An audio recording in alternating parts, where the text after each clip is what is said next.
Selamat pagi.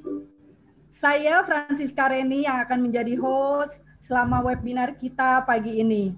Saya ucapkan selamat pagi kepada Pastor Paulus Christian Siswanto PR, Sekretaris Eksekutif Komisi Kerawam KWI, yang hari ini akan menjadi narasumber kita.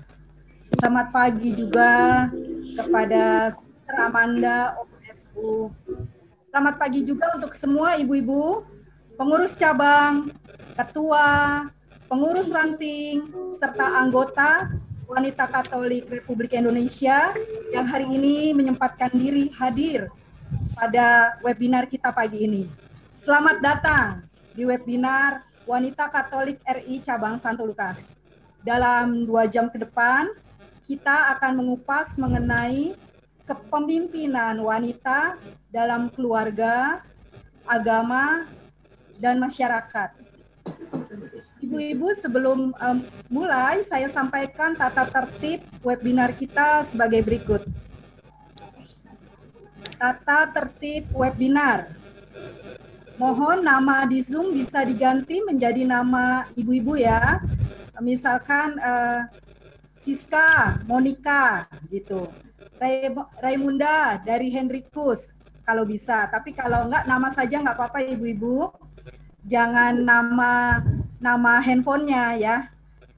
Yang kedua, mengikuti webinar dengan pakaian yang sopan dan rapi, dengan posisi duduk yang sopan. Sebaiknya jangan di tempat tidur sambil tiduran gitu ya Bu ya. Nah, yang ketiga, selama mengikuti webinar, mohon kamera, video dinyalakan. Ini untuk menghormati pembicara juga. Diperbolehkan dimatikan bila ada keperluan ke belakang sebentar. Yang keempat, mikrofon akan dimatikan supaya pembicara terdengar jelas.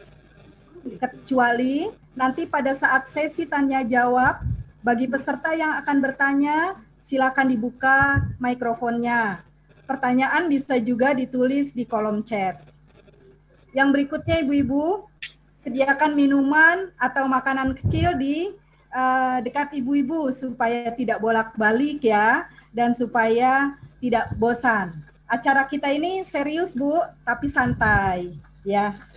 Demikian tata tertib webinar kita. Mari kita lanjutkan dengan mendengarkan lagu pembukaan.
Terima kasih Ibu Vena.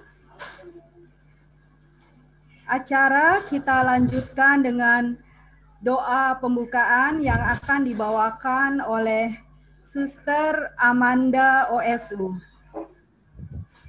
Ya, mic-nya Suster Amanda mohon untuk dinyalakan. Saya persilakan Suster.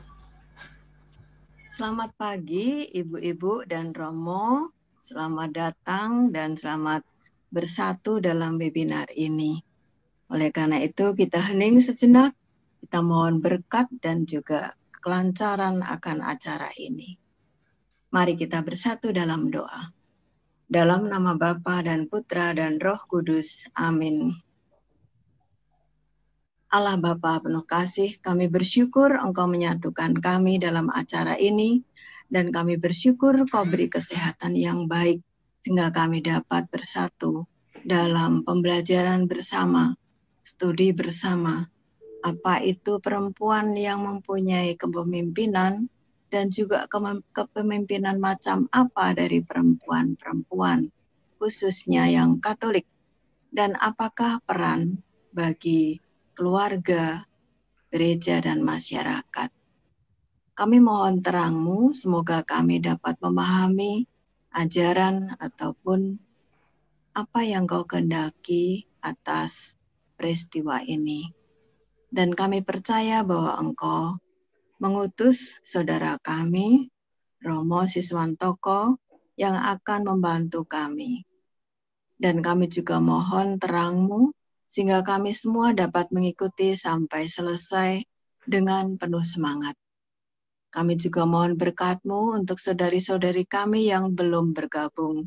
Semoga mereka semua Kau berikan jalan yang baik sehingga dapat bersatu untuk daring.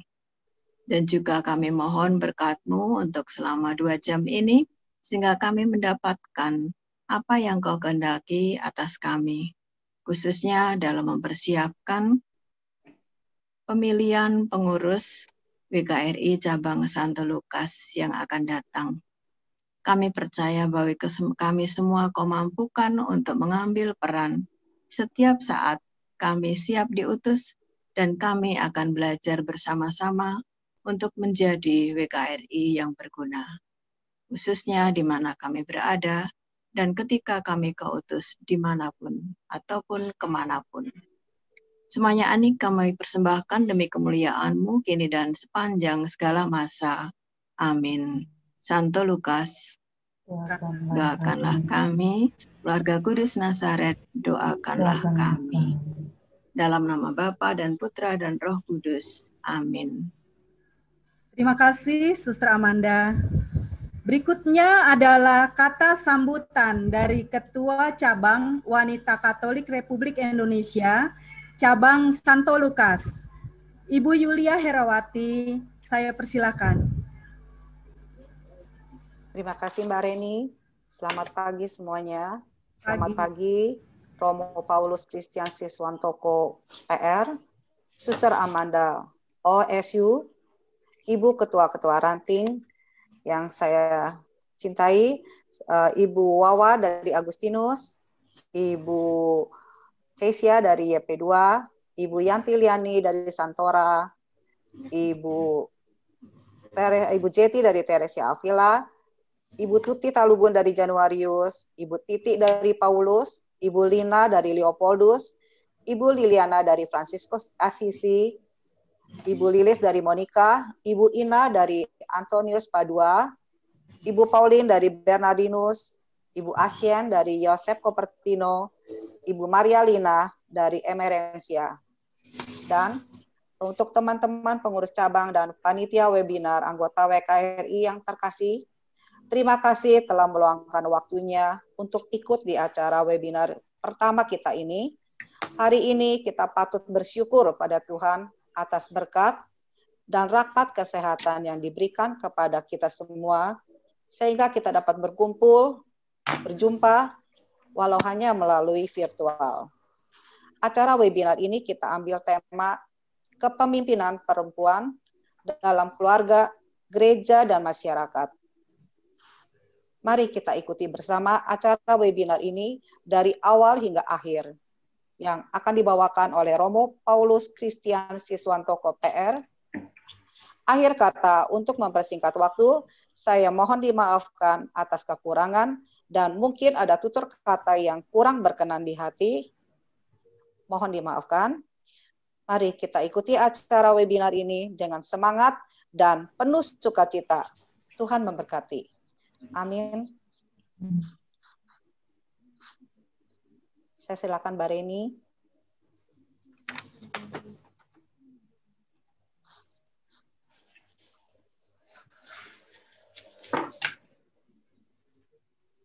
Baik, terima kasih Ibu Yulia. Acara selanjutnya adalah inti dari webinar kita, yaitu pemaparan materi dari Romo Paulus Christian Siswantoko PR. Sebelumnya kita perkenalkan dulu moderator webinar kita, Ibu Raymunda Sumiati. Kepada Ibu Ray, saya persilakan. Terima kasih kepada Ibu Reni untuk waktunya. Kami sangat berbahagia sekali melihat webinar saat ini, sangat antusias sekali dari para peserta. Selamat pagi, Romo Siswantoko, Suster Amanda, Ibu Yulia selaku Ketua WKRI Cabang Santo Lukas, dan ibu-ibu terkasih WKRI Cabang Santo Lukas. Sejenak kita akan mengenal lebih dalam autobiografi Romo Siswantoko yang akan membawakan materi seminar kita hari ini. Siapa beliau? Mari kita akan saksikan bersama.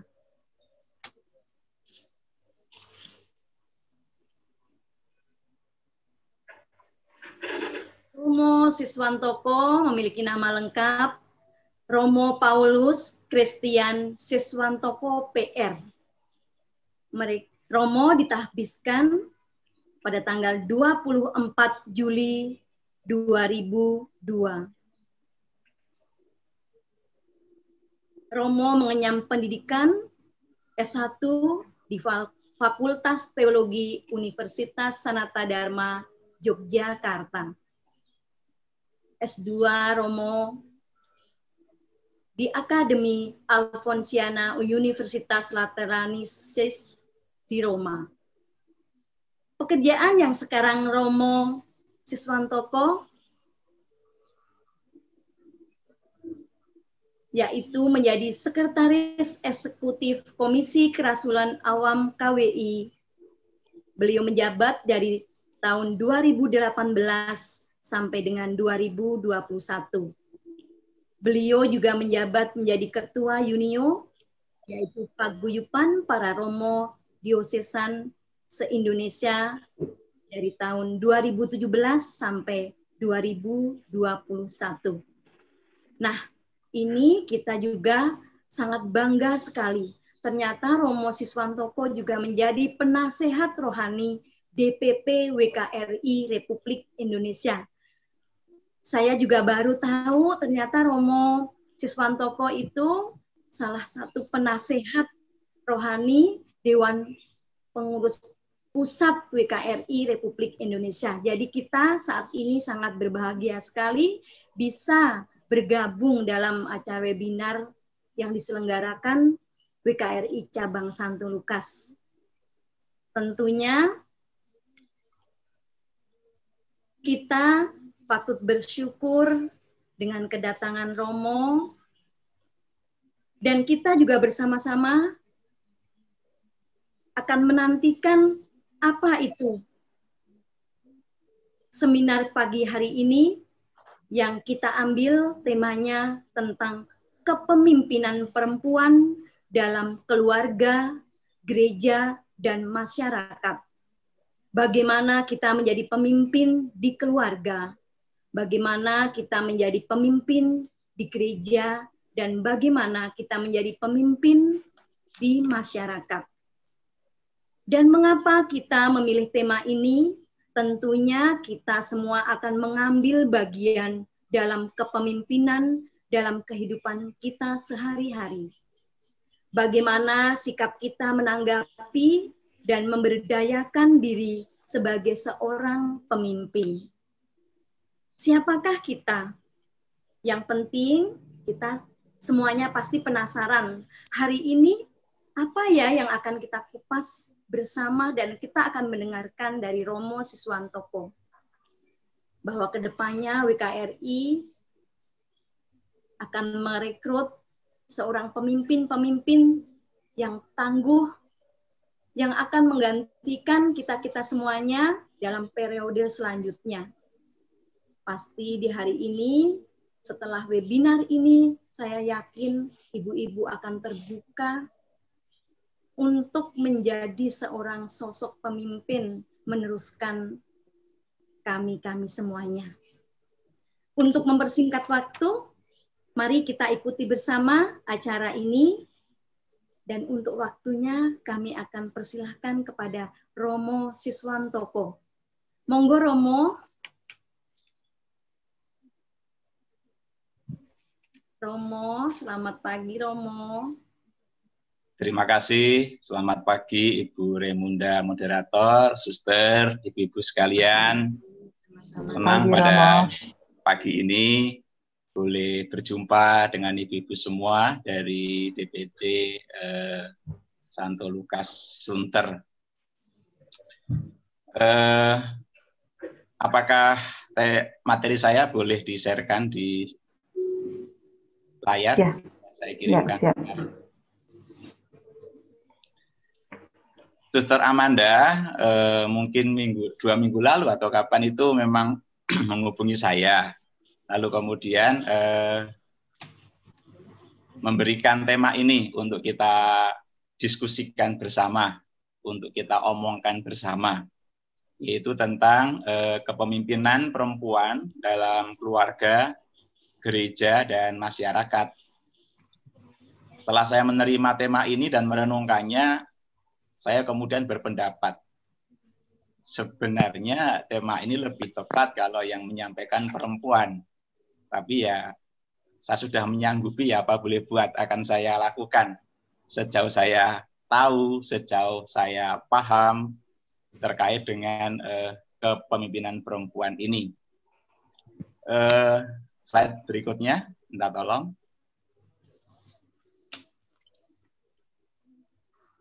Saya akan membagi tema itu dalam 3 bagian.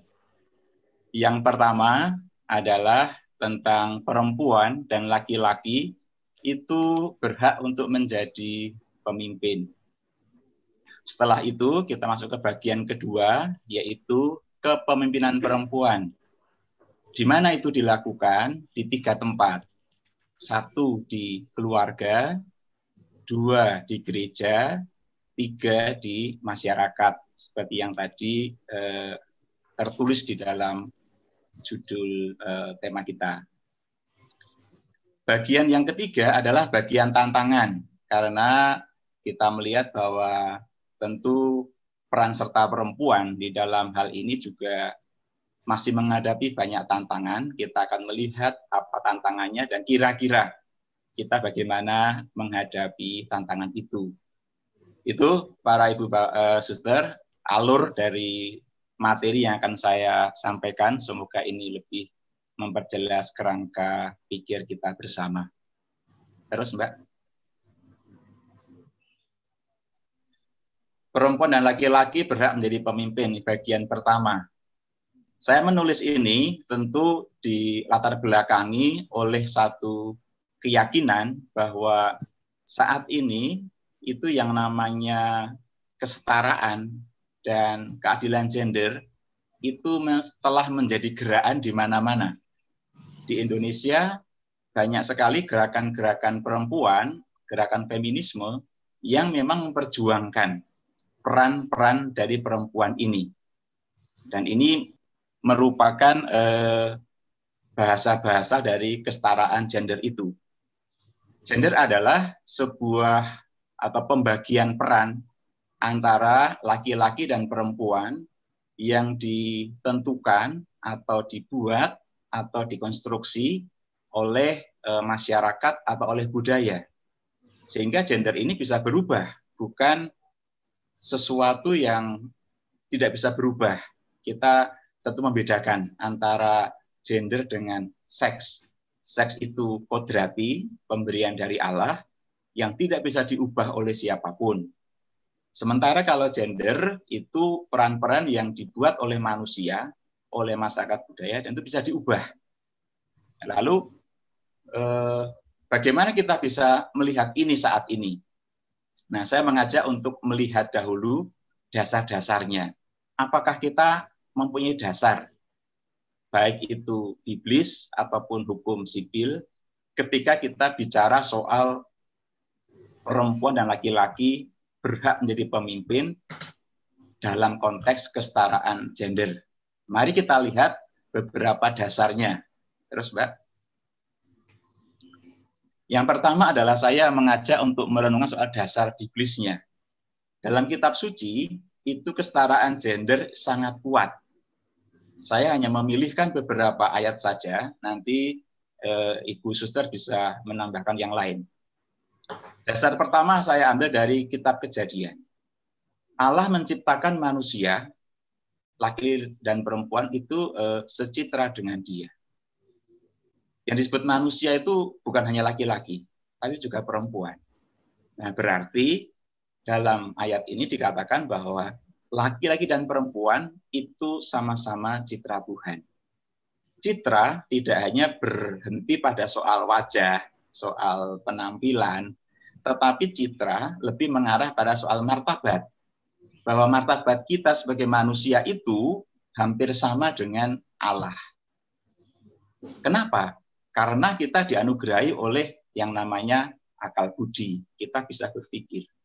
Kita dianugerahi dengan hati nurani. Kita bisa membedakan baik dan buruk. Kita dianugerahi kebebasan. Kita bisa menentukan apapun. Menentukan pekerjaan, menentukan jodoh, dan sebagainya. Itu adalah apa yang juga dimiliki oleh Allah, juga dimiliki oleh kita. Sehingga laki-laki dan perempuan itu memang secitra dengan Allah. Sama. Jadi citra Allah bukan hanya miliknya laki-laki. Yang kedua, Paulus juga mengatakan hal yang sama dalam suratnya kepada umat di Korintus yang pertama. Tidak ada perempuan tanpa laki-laki dan tidak ada laki-laki tanpa perempuan. Paulus ingin menggarisbawahi bahwa sebenarnya dua pribadi yang berbeda jenis kelamin ini saling membutuhkan, saling melengkapi, saling mengisi. Dan ini menjadi penting. Seorang laki-laki, seorang suami mungkin akan kesulitan dalam hidup ketika istrinya mogok, tidak mau masak dan sebagainya. Juga sama, perempuan juga mungkin tidak ada laki-laki juga akan mengalami hal yang sama. Maka di sini jelas Paulus ingin mengatakan tidak usah saling menyombongkanlah, karena memang kedua-duanya punya strata, punya martabat, punya peran yang sama untuk saling melengkapi. Dan yang ketiga, saya ambilkan dari Gaudium et Spes. Ini ajaran gereja Katolik yang cukup revolusioner dalam arti sebagai hasil dari Konsili Vatikan kedua tahun 65. Di situ dikatakan bahwa perempuan dapat berperan di berbagai bidang kehidupan dengan kodrat keperempuannya. Artikel 60. Jadi perempuan dimungkinkan oleh gereja untuk terlibat dalam kehidupan publik. Yang namanya menjadi bupati itu sekarang bukan hanya miliknya laki-laki, perempuan juga boleh. Asal perempuan itu tetap menyadari kodratnya sebagai perempuan. Secara kodrati berbeda antara laki-laki dan perempuan. Tetapi kodrat itu tidak menjadi halangan bagi seorang perempuan untuk menjadi pemimpin. Ini yang dimaksudkan seperti itu. Terus, Mbak. Yang kedua, saya mengajak untuk melihat dasar hukum sipil dari negara kita. Apakah di situ juga ada kesetaraan gender? Ada. Saya ambilkan dua contoh dari konstitusi kita. Pasal 6, Undang-Undang Dasar 45, itu menyatakan bahwa syarat menjadi presiden dan wakil presiden itu adalah warga negara Indonesia. Tidak dikatakan bahwa yang boleh menjadi presiden dan wakil itu hanyalah laki-laki. Tidak, perempuan punya hak untuk menjadi orang nomor 1 di negeri ini. Dan kita pernah mengalaminya, Megawati menjadi presiden. Tentu ini bukti bahwa negara kita sebenarnya juga memberi ruang bagi perempuan untuk menjadi pemimpin di ruang-ruang publik, apalagi ketika punya wewenang untuk mengambil berbagai macam keputusan penting. Pasal 7 Undang-Undang Nomor 10 Tahun 2016 tentang pemilihan gubernur, bupati, dan wali kota atau Undang-Undang Pilkada juga dikatakan bahwa yang berhak untuk menjadi gubernur, wali kota, dan bupati itu ya warga negara Indonesia, bukan hanya laki-laki saja. Dan sekarang sudah ada banyak perempuan-perempuan menjadi gubernur, menjadi wali kota, menjadi bupati. Nah, dari dua dasar ini saya ingin mengatakan bahwa sebenarnya peluang untuk perempuan menjadi pemimpin itu sangat besar. Karena secara biblis, dasar iman kita, itu diberikan dasar-dasarnya, dan itu memang sejak kasus dibuat, perempuan dan laki-laki memang tidak boleh dibedakan atau didiskriminasi satu dengan yang lain. Dan negara juga memberikan peluang yang sama, sehingga ini menjadi pintu bagi para perempuan untuk semakin terlibat dalam kepemimpinan di berbagai macam level kehidupan. Terus Mbak, minta tolong. Nah, ini saya berikan beberapa contoh perempuan-perempuan yang punya peran-peran besar atau menjadi pemimpin di dalam Alkitab maupun di dalam zaman sekarang. Yang pertama, mari kita lihat yang sebelah kiri, itu ada Miriam, itu adalah kakak Musa. Minta maaf, itu bukan Kejadian 15:20, tetapi yang benar adalah Keluaran 2 ayat 4, mau nanti dikoreksi. Nah, di situ Miriam, kakak Musa, itu bersama dengan Harun, itu saling bantu-membantu untuk membuat bangsa Israel keluar dari Mesir. Sehingga bebasnya bangsa Israel dari Mesir juga tentu karena kerja Miriam, di mana mereka bersaudara antara Musa, Harun, dan Miriam. Deborah, kita bisa menemukan dalam kitab Perjanjian Lama, dia seorang perempuan dan bisa menjadi hakim. Kita bisa paham dong, hakim itu adalah posisi strategis, posisi sangat tinggi karena dia diberi wewenang untuk memutuskan nasib orang, mengadili orang. Ini peran yang menurut saya luar biasa untuk zaman pada waktu itu. Kita juga bisa mengenal perempuan-perempuan yang membantu Tuhan Yesus dalam pelayanan Tuhan Yesus. Ada Maria Magdalena, ada Yohana istri Kusa, dan Susa, dan seterusnya. Kita bisa membaca dalam Perjanjian Baru. Kemudian kita juga dalam Kisah Para Rasul, kita juga mengenal nama Priscilla. Nah, Priscilla ini adalah istri dari Aquila. Mengapa ini saya ambil di sini?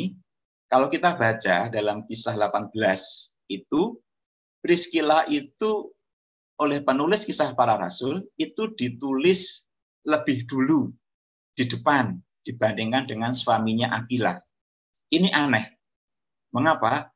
Karena dalam tradisi Yahudi yang sangat patriarki itu, laki-laki harus di depan. Apalagi suami. Nama laki-laki, apalagi suami, harus disebut di depan. Ini enggak. Ini Priscilla disebut dahulu, baru kemudian suaminya Aquila disebut. Tentu di sini kita bisa menangkap pesan bahwa Priscilla punya peran tertentu, bukan orang sembarangan pada zamannya. Sehingga dia diberi ruang atau diberi tempat yang begitu luar biasa, sejajar dengan laki-laki, disebut lebih dulu. Itu nanti para ibu saudara bisa mencari sendiri contoh-contoh perempuan yang menjadi pemimpin atau punya peran-peran besar di dalam kitab suci kita. Lalu kita bisa melihat yang zaman sekarang, Pak Jokowi tahun ini dalam kabinetnya memiliki 5 menteri perempuan. Moga-moga apal semua ya, ada Menteri Keuangan, ada Menteri Luar Negeri, ada Menteri Lingkungan Hidup, ada Menteri Ketenagakerjaan, dan juga Menteri Perlindungan Perempuan dan Pemberdayaan Menteri Pemberdayaan Perempuan dan Perlindungan Anak. Ya. 5 menteri perempuan. Di legislatif, di Senayan, ada 20% yang perempuan, ya. Ada 118 anggota perempuan dari 575 kursi anggota DPR. Nah, ini juga tadi sudah saya singgung, saat ini hasil pemilu pilkada maksud saya tahun 2018 itu menghasilkan 31 kepala daerah perempuan dan wakil, 1 gubernur Jawa Timur, lainnya 13 lainnya adalah wali kota dan bupati, lalu 17 adalah wakil wali kota dan wakil bupati. Dan kita juga bisa menemukan juga peran-peran perempuan Katolik pada khususnya di sekitar kita. Ada yang di RT, RW, bendahara, apa gitu. Kemudian ada juga di luar Jakarta yang menjadi lurah, camat, rektor, direktur, pengusaha, dan sebagainya. Banyak sekali peran-peran perempuan. Jadi ini bukan hal yang baru, tinggal kita merenungkan dan mari kita melangkah untuk seperti mereka. Ini saya menampilkan contoh-contoh saja dari 2 dasar tadi, dasar gereja, dasar Alkitab, dan juga dasar hukum sipil, di mana yang betul, meskipun memang belum maksimal dari hukum sipil ini terpenuhi. Terus Mbak, minta tolong. Nah, di sini dari sisi agama dan gereja, perempuan dan laki-laki punya derajat dan kesempatan yang sama untuk menjadi pemimpin yang baik. Kesetaraan gender dari waktu ke waktu semakin mendapat tempat dalam berbagai bidang kehidupan. Terus Mbak. Nah, sekarang kita akan melihat bagaimana pemimpin dalam perspektif Katolik. Tadi itu saya ngomong soal para perempuan yang menjadi pemimpin, tapi belum melihat bagaimana harus menjadi seorang pemimpin itu. Nah, sekarang saya mengajak para ibu untuk melihat bagaimana seorang pemimpin dengan perspektif Katolik. Saya menulis begini, pemimpin itu harus mempunyai visi. Visinya adalah turut membangun kerajaan Allah, baik dalam keluarga, baik dalam gereja, baik dalam masyarakat. Apa itu kerajaan Allah? Tentu kita semua paham betul. Adalah suasana hidup di mana dalam situasi hidup itu ada keadilan, ada kedamaian, ada ketentraman, ada pertumbuhan, ada perkembangan, ada solidaritas, ada subsidiaritas dan sebagainya. Ini adalah situasi kerajaan Allah yang sedang diperjuangkan oleh gereja, dan tentu para ibu ikut terlibat di dalamnya, turut membangun kerajaan Allah. Lalu bagaimana agar pemimpin itu bisa turut membangun kerajaan Allah? Lalu harus punya karakter. Karakternya apa? Nah, saya coba tawarkan beberapa karakter ini. Yang pertama, pemimpin hendaknya berjiwa pelayan. Tentu kita bercermin dari sosok Yesus yang mengatakan bahwa Dia sebagai Allah datang tidak untuk dilayani, tetapi untuk melayani. Nah, pemimpin yang berjiwa pelayan ini tentu dalam arti punya sikap untuk siap lelah, siap capek, mungkin siap makan hati, makan perasaan, dan sebagainya. Karena kita memang menjadi pelayan bagi banyak orang. Yang kita layani karakternya berbeda-beda. Bahkan mungkin harus siap juga untuk ditolak. Maksud kita baik untuk membantu, melayani, belum tentu yang kita bantu itu menanggapinya baik juga. Tetapi ini adalah karakter pemimpin. Tuanya itu bukan kita. Tuanya itu ya adalah anggota kita, orang di sekitar kita. Ya. Kalau tuanya adalah kita, maka kita sedang membangun kerajaan diri kita, dan bukan kerajaan Allah. Ketika kita masih punya self-oriented yang tinggi soal kepemimpinan untuk ke diri kita, sehingga tidak ada pelayanan, maka kerajaan Allah akan jauh. Tapi kalau kita, orang lain adalah menjadi orientasi kita, kita melayani mereka dengan segala capek, lelah, gagal, berhasil, dan itu adalah merupakan cara kita bagi seorang pemimpin untuk membangun kerajaan Allah. Yang kedua, pemimpin itu memiliki kerendahan hati. Sebagai seorang pemimpin, kita berhadapan dengan banyak orang dengan berbagai macam kepribadian, latar belakang, dan juga mungkin keinginan yang berbeda-beda. Dan kita ingin melayani mereka dengan kerendahan hati. Apa artinya? Artinya adalah bahwa ya kita diajak untuk mengapresiasi, mau memuji, mau menghargai kebaikan, keberhasilan anggota kita atau orang-orang di sekitar kita. Kita mau belajar, mau bertanya, tidak malu untuk bertanya, membuka diri untuk dikritik, diberi masukan, terbuka untuk mendapatkan nasihat demi kebaikan bersama. Dan ini menjadi penting. Ketika kerendahan hati kita itu betul-betul nyata, maka di saat yang sama, kepemimpinan kita tentu akan bermanfaat untuk banyak orang. Tapi kalau kita tidak punya kerendahan hati, maka kepemimpinan itu mungkin hanya berguna untuk diri saya, atau mungkin segelintir orang yang ada di sekitar saya. Dan mungkin banyak orang tidak akan mendapatkan efek positif dari saya sebagai pemimpin itu. Nah, ini nanti bisa juga kita mencari dasarnya dalam Matius 20:27. Yesus berkata, barang siapa ingin menjadi yang terkemuka, hendaklah ia mau menjadi hamba. Terus, Mbak. Yang ketiga adalah berintegritas. Apa itu berintegritas? Artinya kita memang konsisten, taat, memegang teguh aturan yang berlaku. Tapi jangan lupa, juga harus berdasarkan pada nilai-nilai. Dalam BKRI, selama saya hampir 2 tahun ini di BKRI itu punya ADART misalnya. Seperti ini, mungkin Ibu-ibu punya juga di luar, sudah dibaca semua kan ya. Nah, ketika kita, sebagai misalnya saya contohkan di BKRI, ketika kita mentaati aturan atau ADART ini, nah, kita menjadi pemimpin yang berjalan di rel yang betul.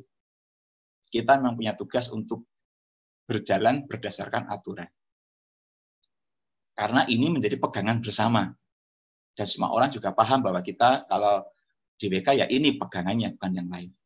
Tetapi juga jangan lupa, kita juga perlu sebagai orang Katolik menghidupkan nilai-nilai dalam diri kita. Karena apa? Kalau kita hanya memegang aturan saja, lalu kita bisa menjadi seperti robot, digerakkan oleh aturan, lalu perasaannya mati, hati nuraninya tumpul, lalu relasi kita dengan orang lain juga menjadi sangat tidak nyaman. Paling tidak, ada keseimbangan. Satu sisi kita menegakkan aturan, satu sisi kita punya nilai-nilai kemanusiaan, di mana segala sesuatu itu bisa disinergikan. Dan ini menjadi penting. Aturan harus, iya, tapi jangan lupa, kita menjadi komunitas. Dalam WKRI menjadi komunitas, di mana tidak semua itu bisa digerakkan oleh aturan. Juga butuh perasaan, butuh omong-omong informal, butuh komunikasi yang baik. Dan disitulah perlu nilai-nilai. Nilai kerendahan hati, nilai kesabaran, nilai pengampunan. Menjadi penting. Sehingga keduanya bisa berjalan beriringan. Aturannya jalan, tapi nilai-nilai juga tidak hilang. Seperti itu juga taat pada aturan. Itu Yohanes 5 ayat 19. Yang ketiga, kita menjadi konduktor. Sebagai seorang pemimpin, kita menjadi konduktor. Apa yang kita atur? Yang kita orkestra itu apa? Perbedaan. Gitu kan? Perbedaan. Dalam satu keluarga itu meski 5 pribadi, 5 karakter. Apalagi dalam BK. Kan? BK begitu banyak orang dengan berbagai macam karakter. Seorang pemimpin itu berupaya untuk menjadi bisa mengorkestra, menyelaraskan, membuat harmonisasi, sehingga berbagai perbedaan itu tuh bisa menjadi sesuatu yang indah, yang baik. Kalau kita melihat konser itu kan ada begitu banyak alat musik yang berbeda-beda. Tapi begitu dipegang oleh satu orang sebagai konduktor, maka yang berbeda-beda itu menghasilkan suara yang indah luar biasa. Nah, perbedaan tidak dimatikan. Perbedaan dihidupkan, hanya kemudian dirajut, diramu, sehingga perbedaan itu menjadi kekayaan, menjadi keindahan dari komunitas kita. Ini yang kadang-kadang tidak mudah. Kadang-kala kalau berbeda dikit, lalu kemudian ya saya orang Jawa ya, istilahnya mutung ya, lalu nggak mau berkegiatan, nggak mau apa, berarti di situ perbedaan masih belum diorkestrasi. Tapi di sini penting untuk mengorkestra perbedaan ini. Bahasa menggambarkan ini ya seperti taman.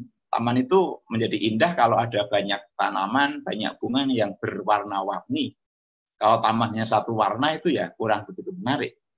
Tapi taman kehidupan ini juga penting untuk kita hidupi.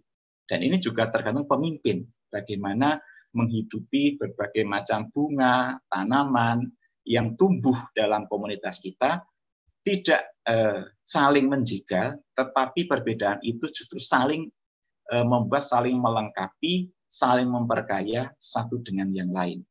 Dan ini butuh keterampilan, butuh seni seorang pemimpin.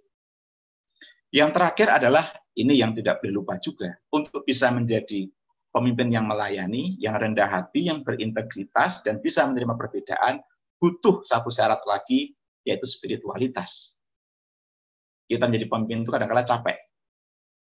Apalagi melayani, apalagi rendah hati, apalagi harus mentaati aturan dan sebagainya. Itu kadang-kadang melelahkan kita.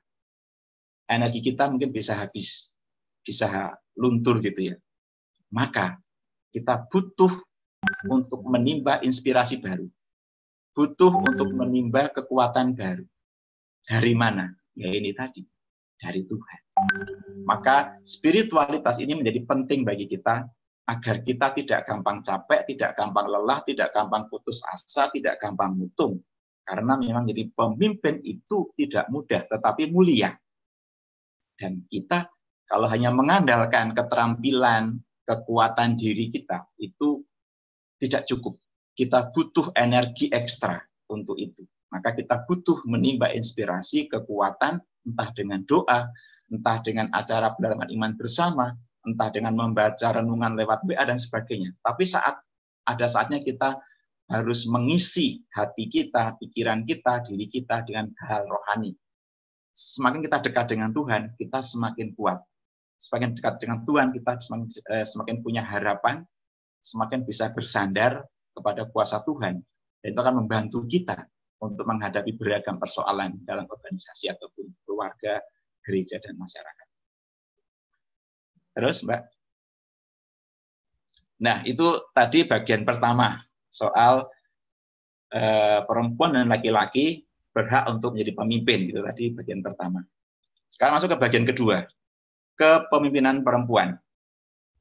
Terus, Mbak? Nah, mungkin kita bertanya, apa itu kepemimpinan, gitu kan ya? Nah, ini coba saya ringkaskan, kalau salah ya saya minta maaf. Yaitu proses dan cara mengarahkan, mempengaruhi, atau memberi contoh kepada para anggota, kelompok, atau organisasi untuk dapat mencapai tujuan yang diinginkan. Ya. Jadi, kepemimpinan, tadi itu kan orangnya ya, pemimpin. Nah, sekarang kepemimpinan. Bagaimana agar kita bisa memimpin orang?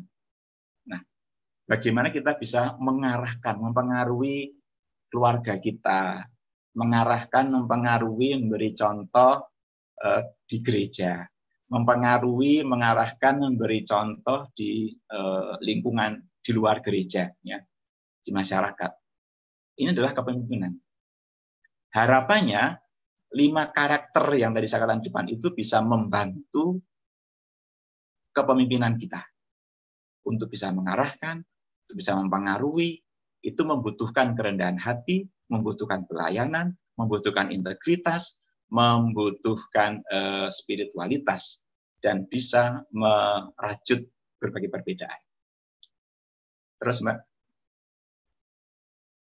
Nah, ini secara khusus saya mencoba, kemarin saya tanya sebenarnya kekhasan perempuan itu apa ya? Tentu kalau setiap pribadi tentu punya keistimewaan. Kalau saya bicara soal perempuan dan keistimewaan, tentu saya juga bisa mencari soal laki-laki dan keistimewaan juga ada.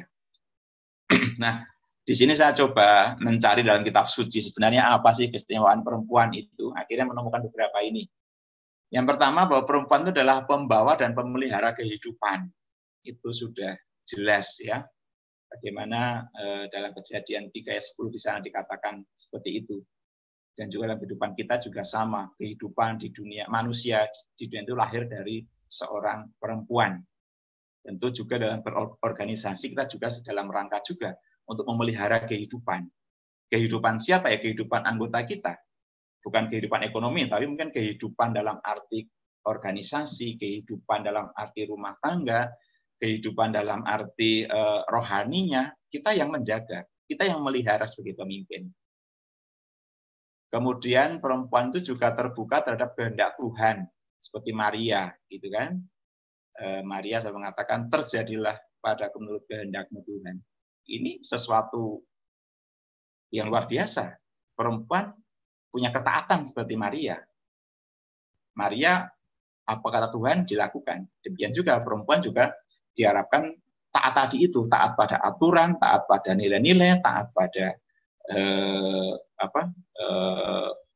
baik itu yang aturan yang lesan ataupun yang tertulis, dan taat pada kehendak Tuhan. Lalu perempuan juga penolong yang sepadan untuk laki-laki. Ini jelas bahwa perempuan dalam kehidupan keluarga adalah penolong bagi suami. Kemudian perempuan juga pewarta kabar gembira. Ketika Yesus bangkit, maka yang pertama kali berteriak-teriak dan memberitahukan kabar kebangkitan Tuhan Yesus adalah perempuan. Nah, tentu para ibu suster bisa mencari lebih banyak lagi keistimewaan perempuan dalam kitab suci. Ternyata istimewa betul. Ya. Nah, nanti kalau mau mencari juga imbangannya, ya boleh mencari keistimewaan laki-laki itu seperti apa. Nanti bisa dipakai untuk diskusi dengan suami di rumah. Ini loh Pak, kamu punya keistimewaan seperti ini dalam kitab suci. Kamu sudah sepertinya tak belum. Nah, bisa juga. Jadi secara biblis juga di samping contoh tadi di atas juga digambarkan bagaimana perempuan punya peran-peran luar biasa di dalam sejarah keselamatan manusia yang ditulis dalam kitab suci. Terus Mbak? Nah,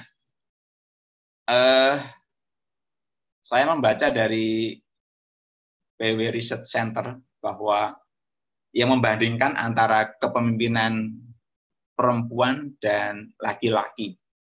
Saya coba untuk mengutip apa yang ditulis oleh riset ini, bahwa kalau perempuan memimpin itu katanya ya lebih teratur dibanding dengan laki-laki.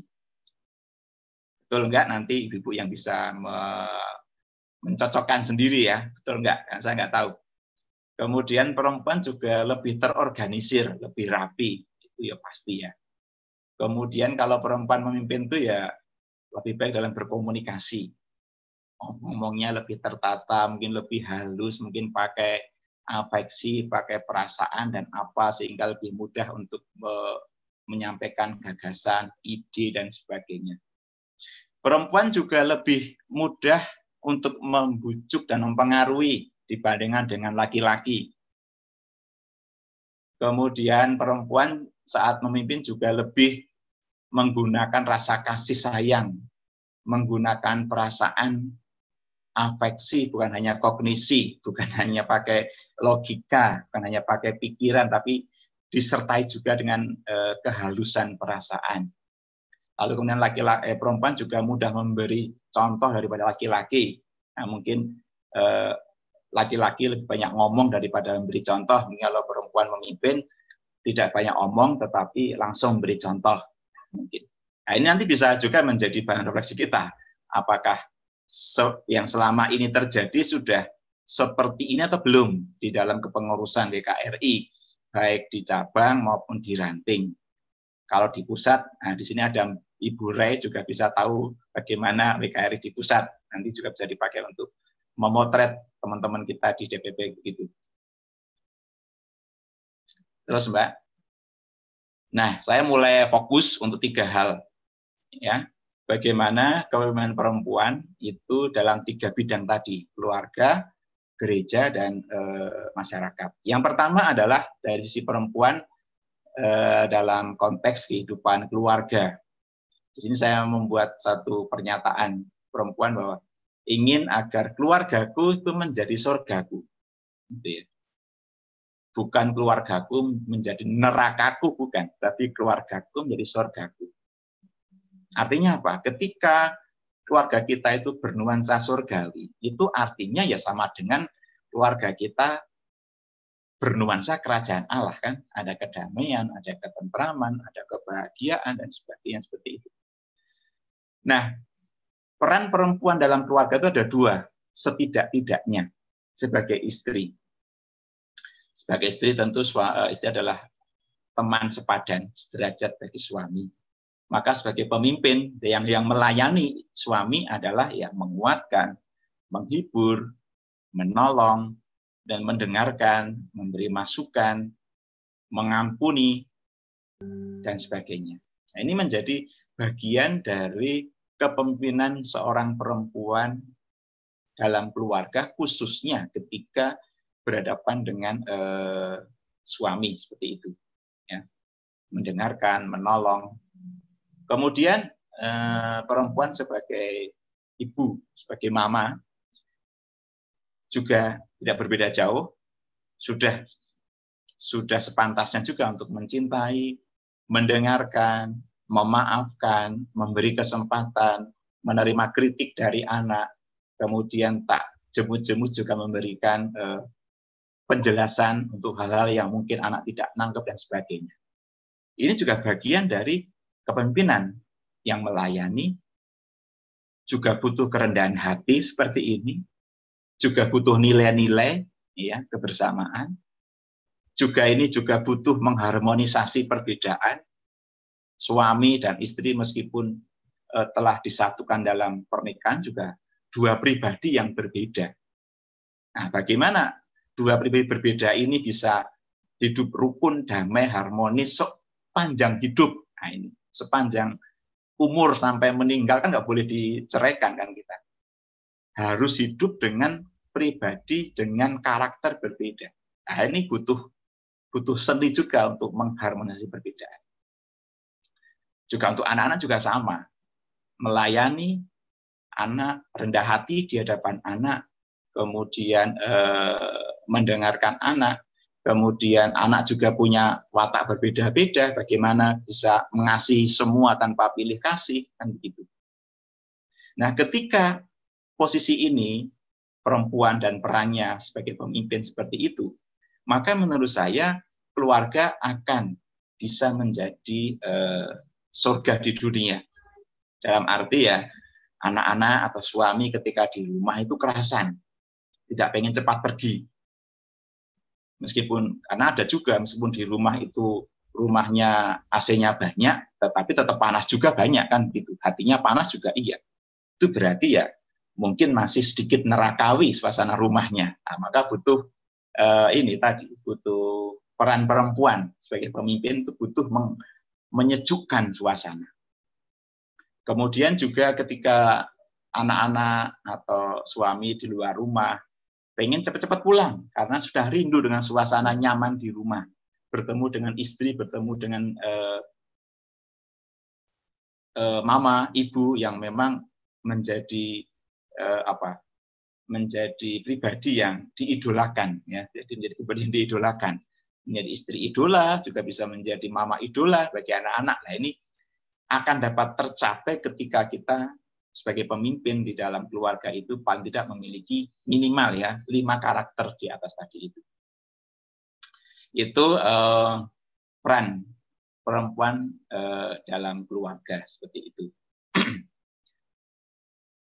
Kemudian sebentar, ini saya di sini ini saya menuliskan 2 kata yang sama, baik dalam untuk suami maupun untuk anak-anak, yaitu mengampuni, memaafkan dan mengampuni. Mengapa saya tulis 2 kali?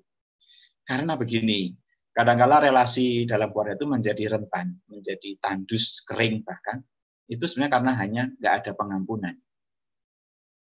Kalau para perempuan ini menjadi pemaaf, menjadi pengampun, ini menurut saya akan menyelesaikan banyak masalah.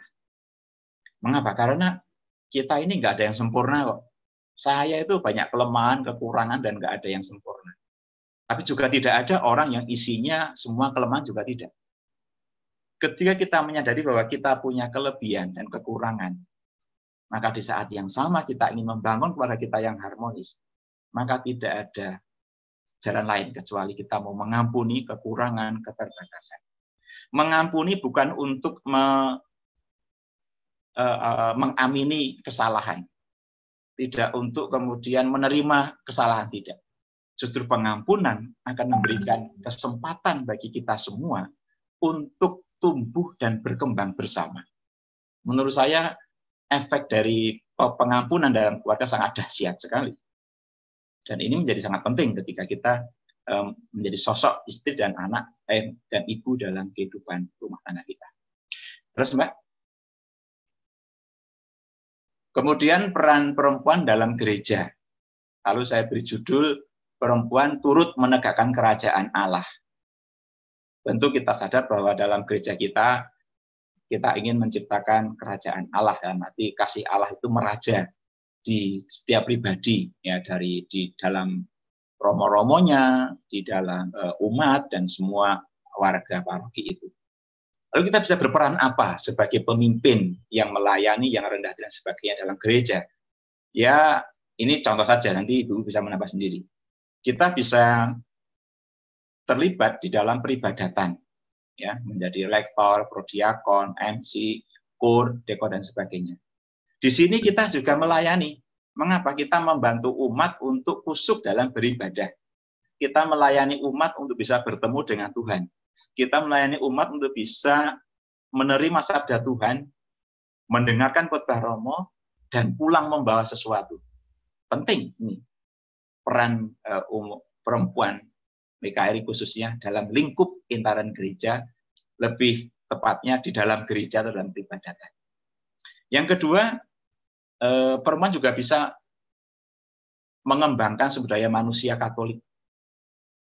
Ini juga bisa untuk menegakkan kerajaan Allah, supaya kesejahteraan itu semakin dirasakan oleh semua warga umat Katolik. Misalnya pelatihan ekonomi mikro, saat ini juga penting ketika kita di pandemi COVID ini, banyak hal perlu kita lakukan untuk bebas dari COVID. Nah, mungkin kita bisa membuat pelatihan ekonomi mikro untuk umat-umat kita yang hidupnya betul-betul terdampak dengan COVID ini. Kemudian kita juga perempuan bisa memberikan pendidikan politik untuk para perempuan. Ya, jadi seperti tadi di depan saya katakan bahwa politik itu sudah bukan hanya miliknya laki-laki, tapi milik perempuan juga. Dan diharapkan perempuan juga bisa terlibat dalam kehidupan politik. Dalam pilkada tahun ini juga harapan saya banyak kepala daerah perempuan, entah itu Katolik atau bukan.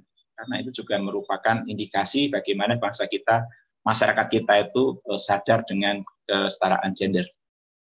Kemudian kita mungkin juga bisa memberikan pendidikan soal kesetaraan gender di tengah untuk ibu-ibu, untuk kaum muda dan sebagainya. Dan sebenarnya juga untuk tidak hanya untuk perempuan, untuk para bapak-bapak juga perlu dibuka wawasannya soal kesetaraan gender ini. Mungkin mereka bisa menginisiasi temanya rekoleksi kesetaraan gender, pengikutnya laki-laki semua, bisa juga. Ini penting supaya memang berimbang konsepnya ini diterima oleh dua pihak. Perempuan juga paham, pria juga paham. Lalu bisa juga membangun ketahanan pangan, ya, bisa macam-macam hal kita bisa buat untuk membuat masyarakat bisa bertahan dalam kondisi ekonomi yang sangat berat saat ini. Lalu WK juga punya semboyan gerakan AC, asa, asuh, dan 2S, ya, solidaritas dan subsidiaritas. Ya, bagaimana ini kemudian menjadi semangat kepemimpinan kita, gitu kan, sebagai PKRI. Tentu kita bisa menemukan juga, nggak tahu kalau di Santo Lukas, ya, tapi di banyak paroki masih banyak anak-anak yang berkekurangan secara ekonomi, secara gizi. Tentu kita ingin menjadi pelayan bagi mereka, supaya mereka juga bisa merasakan kasih Allah lewat kehadiran kita, lewat kepekaan kita, bahkan lewat bantuan kita untuk mereka. Dan kita juga mungkin bisa ikut terlibat membantu anak-anak remaja kita agar tidak terbawa oleh arus zaman yang kadangkala membuat mereka sengsara, ya, soal free sex, soal pergaulan bebas, soal ekstasi, soal keimanan, soal macam-macam. Ini bisa menjadi isu-isu aktual yang bisa dipakai juga oleh WKRI, sehingga peran WKRI dalam melayani sebagai pemimpin itu betul-betul dirasakan oleh umat gitu kan ya. Dan sebenarnya ini ini bisa juga ditambahkan ke hal yang lain seperti itu. Nanti para ibu bisa menambahkan, saya memberi contoh aja beberapa hal yang bisa dibuat oleh ibu-ibu. Terus, Mbak. Nah, yang terakhir adalah peran perempuan di dalam masyarakat. Ada beberapa hal yang coba saya tawarkan. Yang pertama, kita merawat kepercayaan. Mungkin ada di antara ibu yang sudah punya peran-peran khusus di masyarakat, entah di RT, di RW, di kelurahan, dan macam-macam. Ini harus kita rawat kepercayaan ini, gitu kan? Harus kita rawat kepercayaan ini. Semakin kita bisa merawat kepercayaan, semakin kita dipercaya banyak orang, semakin kita bisa melayani, bisa mempengaruhi, bisa mengajak banyak orang untuk merasakan kebaikan Tuhan. Dan ini perlu untuk dan harus bangga, ya, harus bangga bisa menjadi orang-orang kunci di masyarakat, harus bangga. Yang kedua, menjadi pelayan bagi semua. Kalau kita mendapat posisi di masyarakat, untuk kita diajak untuk bisa melayani semua tanpa pilih kasih, tanpa diskriminatif, karena semua itu adalah anak Tuhan, meskipun berbeda agama, suku, golongan, dan sebagainya, itu harus kita sapa sebagai saudara. Kemudian berkompetisi dengan yang lain. Tentu ada banyak sekali peluang-peluang yang bisa dipakai untuk ditempati. Kalau kita mau terbuka, banyak sekali lowongan-lowongan pejabat publik yang bisa dimasuki oleh perempuan gitu kan ya. Ada begitu banyak. Tentu juga diimbangi dengan kompetensi gitu kan. Bukan hanya kompetensi dalam arti skill, tapi juga perlu kompetensi etis ya, sebagai seorang pemimpin. Itu juga penting. Jadi berkompetisi dengan kompetensi. Bukan hanya berkompetisi saja, tapi tidak punya kompetensi ya hanya akan membuang waktu gitu, menurut saya seperti itu. Maka butuh kompetensi juga, butuh SDM yang baik, butuh kepribadian yang baik, butuh modal modal yang lain. Yang menurut saya menjadi penting adalah kompetensi etisnya itu. Seperti itu. Nah, kita juga bisa mempengaruhi kebijakan publik, ya sangat baik kalau kita bisa ikut membuat kebijakan publik, terlibat di dalamnya, dan itu akan sangat mempengaruhi nasib hidup masyarakat pada umumnya. Dan kalau kita bisa membuat kebijakan yang membuat masyarakat sejahtera, itulah kebahagiaan kita sebagai pemimpin perempuan. Begitu. Terus, nah saya ringkas. Jadi apa yang tadi saya katakan seluruhnya tadi itu saya ringkas dalam bagian begini ini. Ini membacanya dari atas ke bawah ya. Jadi kerajaan Allah, suasana hidup yang damai, tentram, berkembang dan sebagainya, itu bisa kita perjuangkan dalam 3 tempat, dalam keluarga, dalam gereja, dalam masyarakat. Dan di 3 tempat ini perempuan sangat besar, bahkan harus menjadi pemimpin. Nah, bagaimana agar ketiga tempat ini bisa mewujudkan kerajaan Allah? Lalu kita perlu melihat karakter diri kita, melayani, rendah hati, berintegritas, bisa mengorkestra perbedaan, lalu berspiritualitas, dan sebagainya. Jadi ini adalah cara-cara kita untuk bisa membuat kerajaan Allah hadir. Terus, nah ini yang terakhir, bagian ketiga adalah soal tantangan. Ya. Jadi ada begitu banyak sekali tantangan yang kita hadapi, paling tidak. Ini ada 5. Yang satu itu lalu tiba-tiba patriarkal itu harusnya budaya, ya, budaya patriarkal sangat kuat, di mana masyarakat dan budaya kita masih mengkonstruksi bahwa laki-laki harus di depan, lalu perempuan di belakang, masih ada dan kuat, dan itu menjadi tantangan kita, bahkan mungkin juga dalam gereja juga masih ada. Yang kedua adalah agama, ya, dalam kehidupan agama juga ada tantangannya. Banyak sekali orang yang menggunakan kitab ayat-ayat atau tafsir itu untuk memarginalisasi perempuan, supaya perempuan itu tidak terlalu ke depan, supaya perempuan itu seperti orang kedua, makhluk kedua, yang sementara yang pertama adalah laki-laki. Mungkin juga di tempat kita juga ada, mungkin di gereja yang masih berpola pikir seperti ini. Ini tantangan kita. Terus yang ketiga, peran ganda perempuan ini juga menjadi persoalan karena harus membagi waktu secara baik gitu kan, di rumah, di gereja, di masyarakat harus seimbang. Jangan sampai satu kemudian mengorbankan yang lain. Bagaimana kita memanage peran ganda perempuan ini sehingga bisa berjalan berimbang dan tidak saling mengganggu peran yang satu dengan yang lain. Yang keempat adalah masih kuatnya ketidakadilan gender. Tentu ini sangat, tadi sudah saya katakan di depan, masih sangat bias gender dalam banyak hal. Moga-moga WK menjadi organisasi terdepan dalam rangka memperjuangkan keadilan gender itu. Lalu kemudian banyak juga perempuan yang belum terbuka wawasannya, masih mau menerima nasib, itu ya, fatalisme. Ya sudah, itu nasib saya seperti ini sebagai perempuan, saya terima saja, saya nikmati saja, ini sudah turun-temurun seperti ini, mungkin Tuhan sudah mentakdirkan saya seperti ini, lalu diterima saja. Nah, banyak perempuan yang seperti ini. Tentu ini juga menjadi PR kita untuk kemudian kita garap bersama bagaimana hal seperti ini dapat kita kerjakan sebagai upaya kita untuk membangun kerajaan Allah minimal dalam 3 bidang tadi itu. Terus, Ibu Suter, itulah beberapa hal yang boleh saya sharingkan. Lebih kurangnya saya minta maaf. Terima kasih.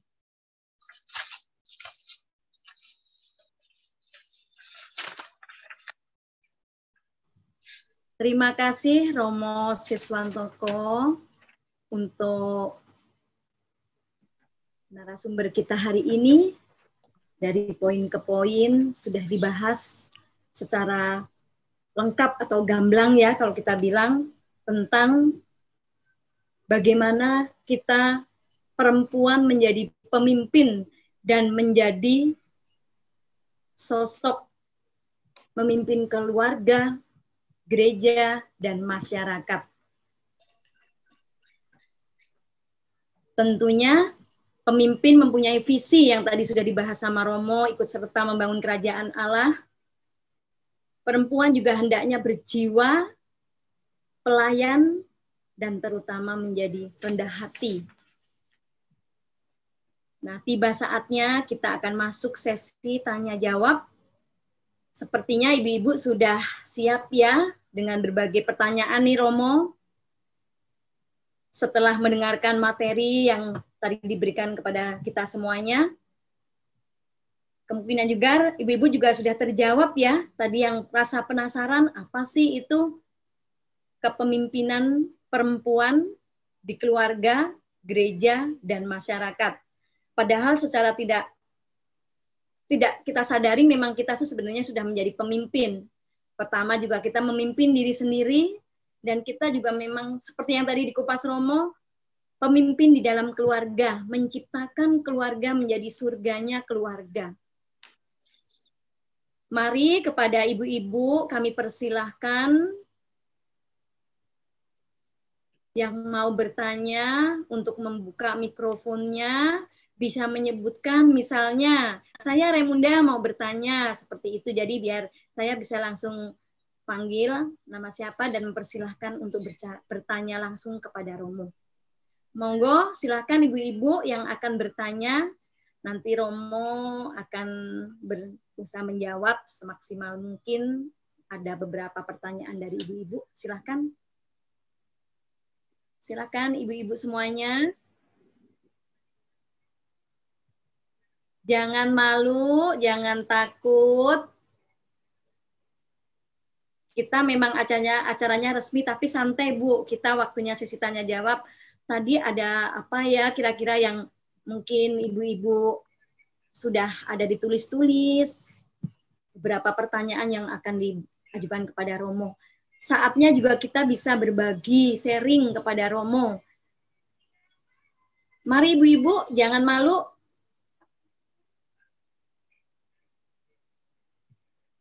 Mikrofon Mbak Vena dibantu, tolong sudah dibuka semuanya mikrofon. Yang mau bertanya silahkan.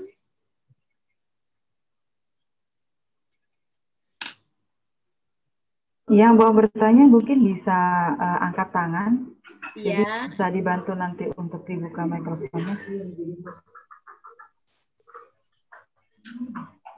Mari Ibu-Ibu, kita berikan waktunya. Bu Resya mungkin, Bu Ina, Bu Wawa, Bu Angel, Bu Maria, Bu Cesya, silahkan. Siapa saja terbuka. Ayo Ibu-Ibu, nanti saya ajak nyanyi nih kalau diem saja. Jangan hening, jadinya sepertinya kok seperti serem ya jadinya ya. Ayo kita ngobrol-ngobrol santai, Bu. Waktunya kita tanya jawab, kita bisa ngobrol-ngobrol santai. Mari Ibu-Ibu. Oh, mungkin dari chat. Kita buka dari chat. Ada nggak Mbak Vena? Coba kita lihat dari chat ya Mbak Vena.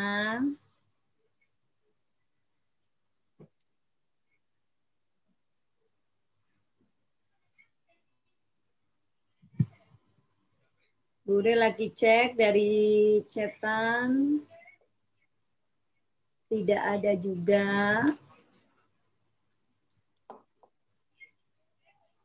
Nanti host atau saya sendiri nanti yang bertanya nih Romo jadinya nih. Saya Mbak. Oh iya, monggo. Ibu Vero silakan. Silakan Bu Vero. Langsung ke Romo boleh? Selamat siang Romo. Saya nggak jadi pemimpin, tapi saya pengembira di RT, di RW, di gereja Romo. Di kelurahan juga. Sekian aja. Ibu Vero, mungkin ada yang mau ditanyakan Ibu, apa maksudnya, atau Ibu kan berkegiatan di RT, di RW, membantu di PKK, mungkin ada sharing atau sesuatu apa yang akan disampaikan kepada Romo? Ada yang ditanyakan atau menguatkan Ibu sebagai seorang pelayan di masyarakat seperti itu, boleh Ibu? Bu Vero? Saya tadi bicara bahwa saya tidak bisa jadi pemimpin. Cuman saya penggembira aja di dalam kegiatan di RT, di RW, di lingkungan, di gereja, di wilayah. Hanya sharing, Mbak. Oh iya.